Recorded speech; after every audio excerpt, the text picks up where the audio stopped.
Welcome to Inside Roanoke. I'm Melinda Mayo, the Communications and Media Officer for the City of Roanoke.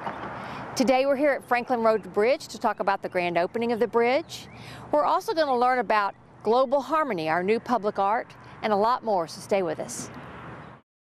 Want to learn how to manage your money better, save for that car or dream home, or be able to bounce back from bad credit mistakes? Bank On Roanoke Valley can help.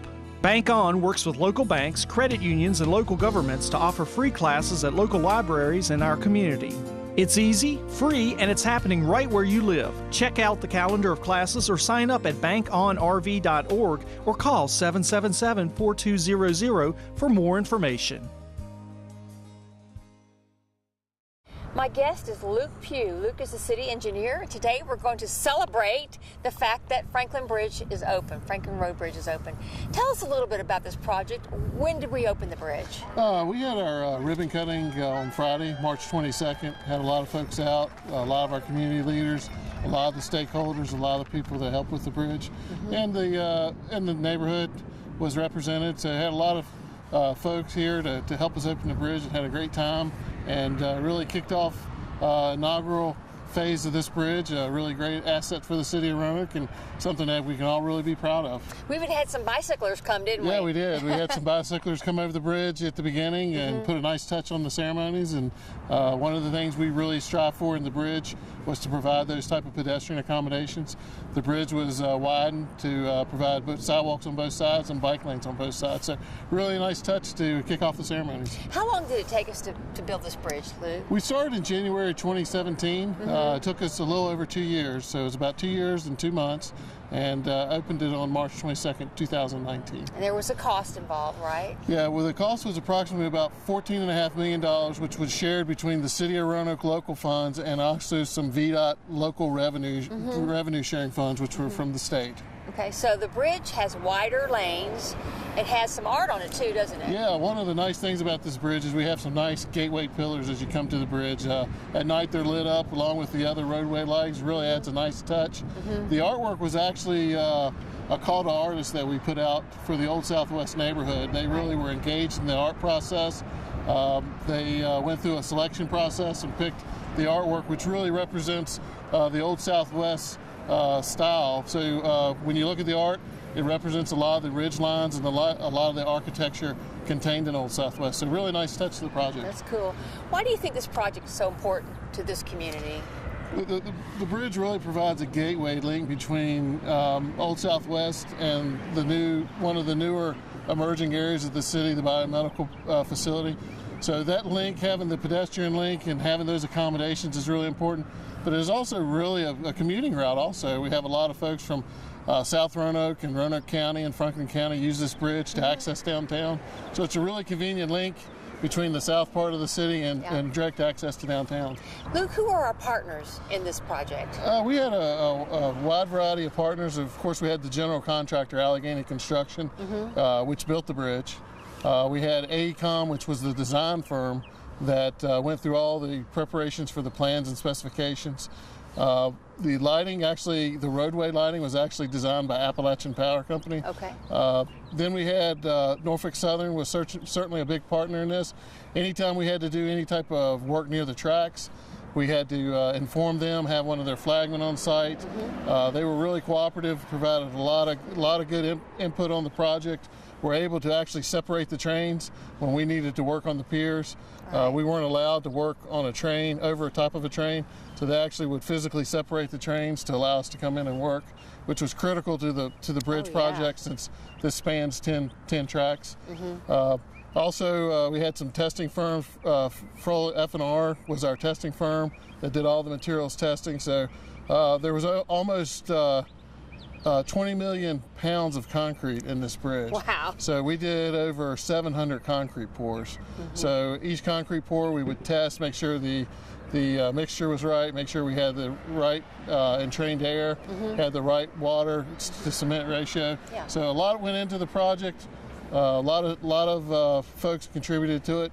These types of projects usually involve multiple people working together in a collaborative effort. Have you had any feedback on the bridge yet? Yeah, real positive feedback. Of course, folks are really excited to have the direct connection downtown. He sped up some commuting routes, took some pressure off of South Jefferson as far as the detour route. So a lot of folks were happy to not have to detour and really get back to normal as far as getting a direct link from downtown. Also had a lot of great feedback on just the visuals of the bridge. People really like it. It's a nice asset to the community. Oh, yeah. The artwork really stands out, and it has a real special touch even at night when the roadway lighting comes on and the pylons come on. It's got a unique feel to it. It's really a welcome addition to the corridor. Oh, yeah. Well, if somebody wanted more information about this project, how can they get it? Sure. More information is available on the engineering's website, which is located at www.roanokeva.gov. And also, you can call my office directly and speak to me if you want more information about it. My number is 540-853-2731. It's a beautiful project, and thank you for telling us all about it today. I appreciate you having me out here today. Thank you. April showers bring May flowers. It also brings a great time to start using a rain barrel. A rain barrel catches rainwater from your roof gutters, and the clean, free water can be used on gardens, lawns, and for outdoor cleaning. Rain barrel water is free of chemicals. It reduces your water bills, and it's good for the environment. You can buy a pre-assembled kit, or you can build your own with materials from a hardware store. Learn how to start saving money and the environment by using a rain barrel today. Contact the Clean Valley Council for more info. If you would like to adopt a pet, did you know that you can also go to the RCACP website and their Facebook page to look at pets for adoption? It's easy to do. Simply go to their website at rcacp.org or visit their Facebook page. Both sites include information and pictures of animals waiting to be adopted. Help make a difference in the life of a pet today. Adopt from the Regional Center for Animal Care and Protection.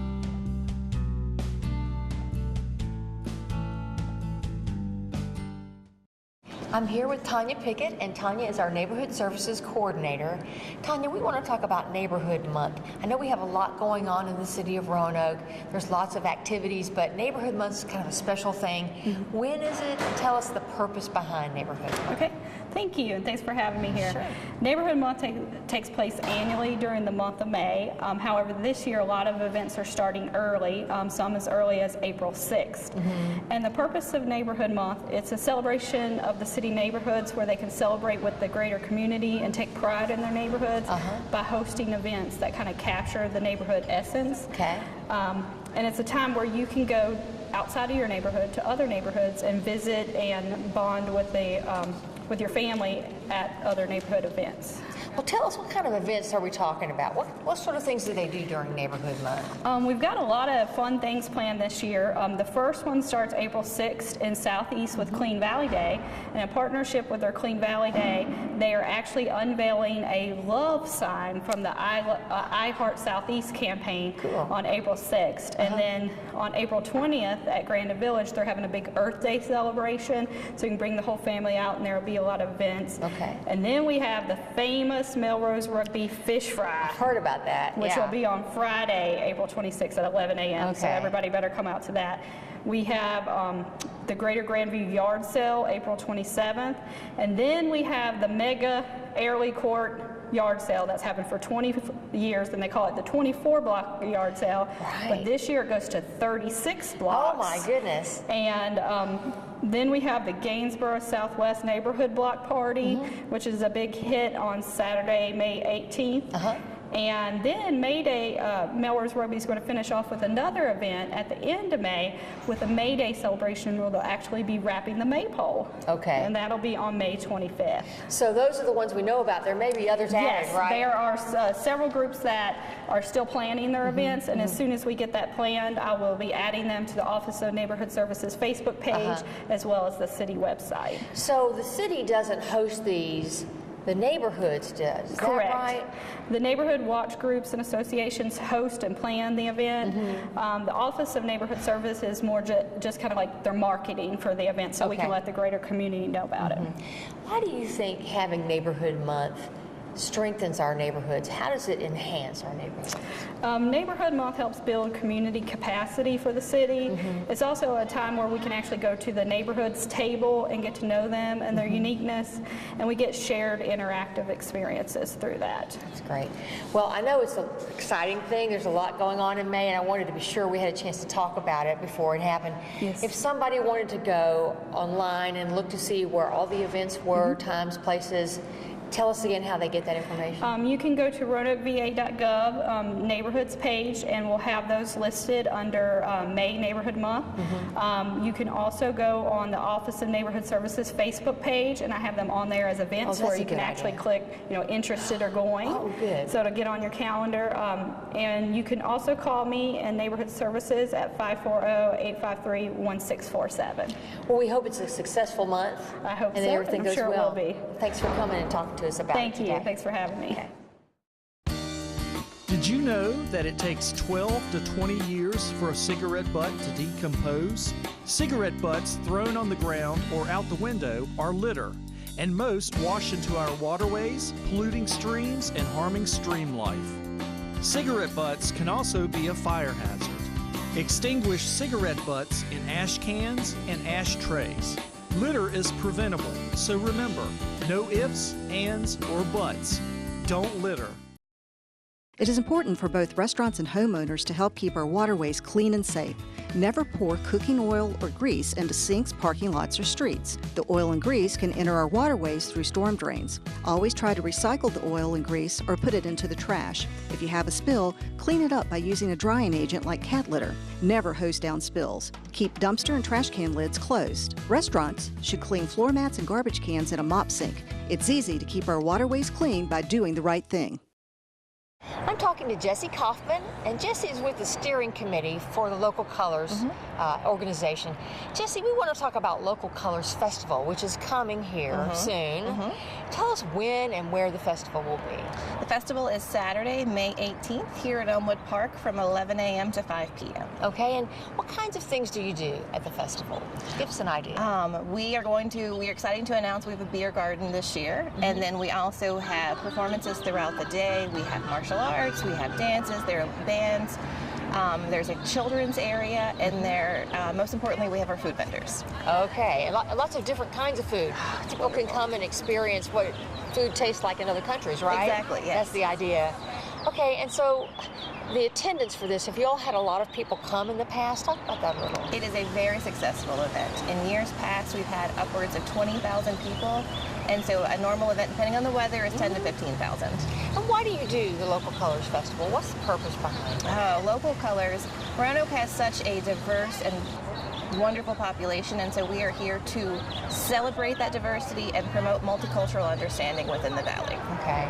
And what do you think people enjoy the most? I mean, you get any feedback? I mean, what's your favorite part of the festival? What do you like to do? I think we kind of touched on that. That would be the food vendors are always the most popular. It is usually folks that don't have restaurants, and so you get such a special sampling that weekend of their cuisine and their their cultural background, and it is exciting. And then on a personal note, I always buy a pair of earrings because we have great vendors, and so. Well, and people come dressed in costume, right? Yes. Different countries, so you get to see that as well, kind of experience that. And I want to just bring up one little thing, and that is Local Colors Festival is different than the Local Colors organization, because some people think the Local Colors Festival is all you do. Right. But there are things going on throughout the year. Talk about what the organization does. Well, as one of the major points of the organization is to promote understanding, there is a big educational component. And so that is throughout the year, someone from Local Colors goes into schools, government offices, businesses, neighborhood programs, just to promote that understanding. She does lectures for cultural sensitivity, and it's just to better understand our neighbors and our community. So that goes on all year long? It does. And can people call and ask for you all to come to their Yes, absolutely. Okay. And then we also in February have a Lunar New Year event at the Topman, and that's an annual event. Okay, and that's also to kind of promote the diversity. Yes. Mm-hmm. Right. So if someone's watching today and they want more information, let's say about the festival or anything else that Local Colors does, how would they get that information? A little bit closer to the festival, we will publish a schedule of events on localcolors.org. We're also on social media, so we can keep up that way. Okay. And then I'm the volunteer coordinator for the festival. If anybody wants to volunteer, we would love to have you. Oh, yeah. Okay. So is there a number they can call, a phone number, or they just go to the website? The website would give them the information. Okay. Well, I hope it's very successful. I know that it's going to be a big, great thing. Oh, and we hope so. We hope the weather is this beautiful. I know. So thanks for telling us about today. Thank you. Thanks. 3 facts about lead poisoning. Just a few particles of dust from lead-based paint are enough to poison a child. Lead from deteriorating paint can be found in the soil around the home and in older playgrounds. Since children often put their hands or toys in their mouths, washing their hands helps protect them from lead poisoning. Lead poisoning affects over 1 million children today. Find out when your home, school, and daycare center was built. If it was before 1978, it probably contains lead-based paint. Contact LeadSafe Roanoke at 853-5682 for more information. The Municipal Volunteer Program is designed with a focus on community outreach to encourage citizens to participate in local government. Serving as a volunteer will not only enhance your knowledge about the city, but also enrich your life and greatly benefit your community. Volunteer as an individual or with a group, every week or once a year. Whatever your skills and interests, there's an opportunity for you. If you're interested in becoming a volunteer, please complete an application by logging on to roanokeva.gov/MVP or calling 853-1801. I'm here with Susan Jennings, and Susan is our Arts and Culture Coordinator for the city. And behind us is Global Harmony. Yes. We had a dedication ceremony recently. Talk about that. We had a dedication ceremony on March 27th, and the artist was here installing for the 2 days before and was able to be here for the dedication. And we invited everybody who'd ever had anything to do with our public art program and just had a wonderful crowd and saw some faces I hadn't seen in a while. Why was this event so special? Because of that 10th anniversary Because thing? of the Talk 10th about that. anniversary. We actually put our first piece in right down the road in front of the Berglund Center in 2008. The program started in 2006, and that was our first major piece. And this was actually supposed to be dedicated in 2018, but we had a little delay. Okay. So it was 10 years plus. Okay. And tell us a little bit about the artist, the person who made this. Talk about that. The artist is Stephen Fairfield. He's a new media artist from Arizona. We've worked with him before. He's actually done 2 temporary pieces here. People might remember Ask the Fish or Glory Pipes. This is the first time we've done a permanent work with him, but he established 15 years ago a new media collective that artists, architects, engineers, so when you get Stephen on a project, you get a whole team. Yeah. So you say something about the celebration of 10 years of public art. Talk about that a little bit. Has that celebration, has that emphasis, has it accomplished the goal that y'all wanted it to? We think so. What we really wanted to do is to shine a light on the public art program here in the city of Roanoke, and we did a Facebook, Instagram contest, and people went around and took their pictures with their favorite piece of public art and talked about it a little bit. So from all the comments I've gotten after this piece has been put in, I think people realize now that there are 150 some pieces of art around Roanoke. That's great. And what's next on the horizon for public art? We've got 2 great projects coming up. We are putting 8 new pieces in Elmwood Park along the art walk. The temporary art. Those will be temporary pieces. And then we have a permanent installation that's going in at the new Melrose Library with an artist, Napoleon Jones Henderson, who's actually been here and done some workshops in the community to get them to help fine-tune his images. Well, Susan, I want to thank you for everything you do to make our public art program so successful. We are so lucky to have things like this, and I know you're behind a lot of that, so thank you for everything Thank you. It's been a pleasure. And thanks for talking to us about Global Harmony. Yes. Okay, we'll see you again soon. Okay, thanks.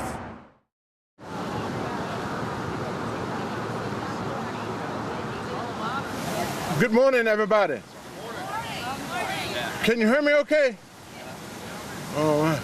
It's another great day for our city and Virginia's Blue Ridge. Another great moment. Good morning, and let me welcome you to this special dedication of a new sculpture by Stephen Fairfield titled Global Harmony. This work was commissioned to express the welcoming spirit of the city of Roanoke and to commemorate 10 years of public art in the city of Roanoke. Roanoke City Council passed a percent for art ordinance in 2002, where 1% of certain items in the capital improvement budget is dedicated to public art funding. The Arts Commission was then charged with developing a public art plan, which council approved in 2006. Staff was hired that year and the first public art projects were planned. The very first piece, In My Hands, by Rodney Carroll, is right down the road, standing in front of the Berglund Center. It was installed in 2008 and was a part of the 125th celebration of the founding of the city of Roanoke. And that was very special at that time, and it still is. Since that time, the Arts Commission has added 64 pieces to the collection and taken on temporary projects from the art walk in Elmwood Park to painted storm drains, covers, and snowplows. To demonstrate how much talent there is in the region, regional artists have created more than 80 of the 155 works in the collection. We believe public art is just one of the many tools that enliven our city and make it a place where people want to live, work, and visit. When the Arts Commission decided to recognize the 10th anniversary of the commissioning of public art for the city, we elected to do so over the course of a year. Arts and cultural organizations and others generously donated prizes, and we held a year-long contest on Facebook and Instagram asking people to submit their picture next to a piece of public art. At the conclusion of that campaign, we wanted to place a major work that would permanently recognize the 10-year mark. In our call to artists, we asked for artwork that would reflect the inclusivity and diversity of the population of the city of Roanoke. The panel reviewed 39 submissions, then chose 3 artists to submit proposals. The committee felt that Stephen Fairfield's proposal best reflected that theme. I can't say enough good things about how your city works, Mr. Mayor. I want to mention in particular a couple of folks. I don't see them here, they're probably on the job. And one of them is John, another one is Ricky. And these two guys put this up in a matter of minutes, and then Ricky did all the hands-on, bolting it down, making sure it was in place. And this is my 3rd time working with those guys. As Janet said, it's such an honor to be welcome in this city. I'm glad that you talked a little bit about my background, so I'll spare you any more of that.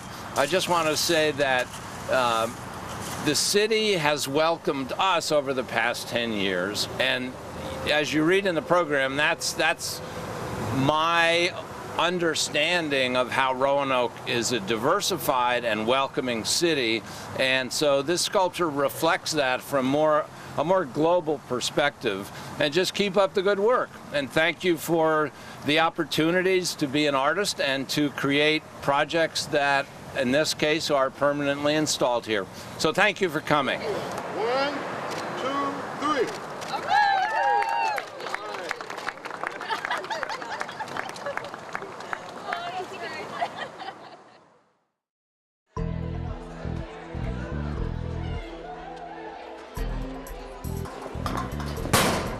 What's up, punk? What you taking those books home for? They ain't gonna help you on the streets. To study?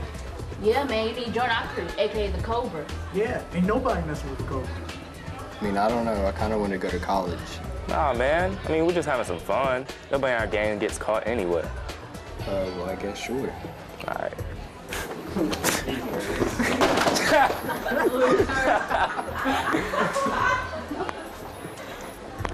Hey, look, Henry. If you're gonna keep rolling with us, you gotta prove to me that you can hang. Okay. All right, then. Go. Henry, what are you doing?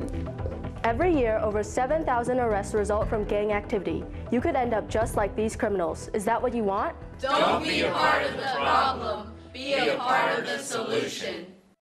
I'm here with Tiffany Bradbury, and Tiffany, it's so great when our city employees get recognition for things that they've done, and I understand recently you got some recognition, Community Impact Hero. What is that program? Tell us a little about that. Well, first I was super surprised and like super humbled. It's the American Red Cross does a Celebration of Heroes event every year where they recognize like fire, EMS, dispatchers, educators, and the community impact is one of the categories. Right.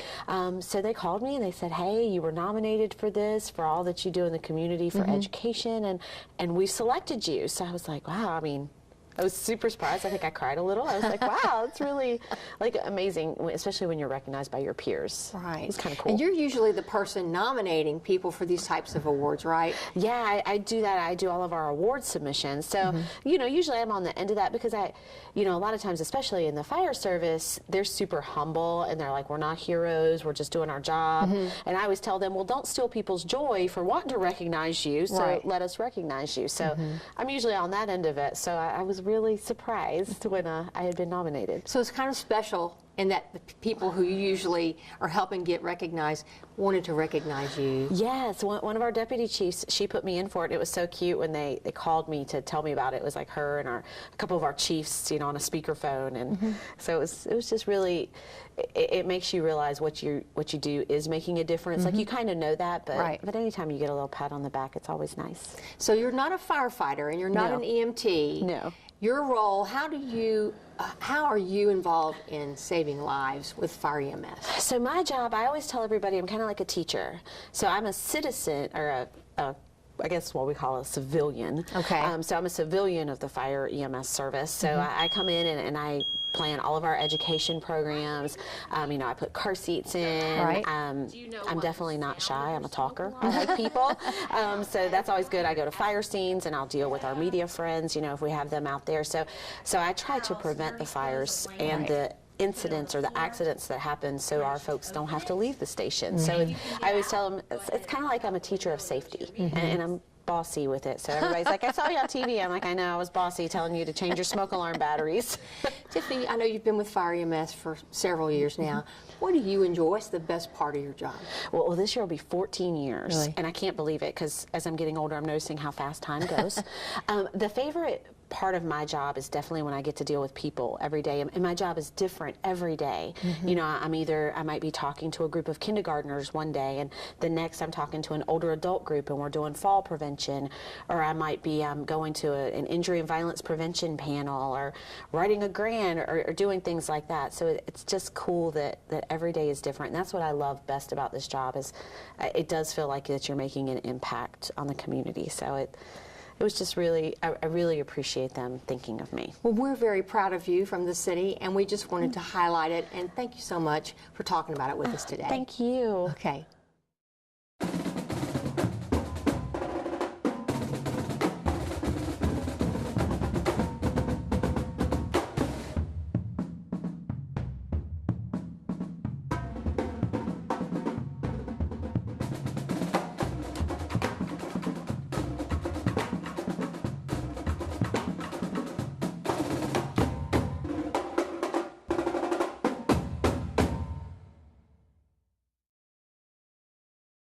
Lead poisoning is a preventable environmental disease which affects an estimated 1 million children in the United States. Lead is most harmful to children 6 years old or younger because they often put their hands and other objects in their mouth which may have lead dust on them. Growing bodies absorb more lead, and children's brains and nervous systems are more sensitive to the damaging effects of lead. Lead Safe Roanoke is a program to enrich and protect the families in the city of Roanoke by helping its citizens eliminate lead-based paint hazards from their homes. Get more information at roanokeva.gov/leadsafe. We hope you've enjoyed this month's show, and we'll see you next time on Inside Roanoke.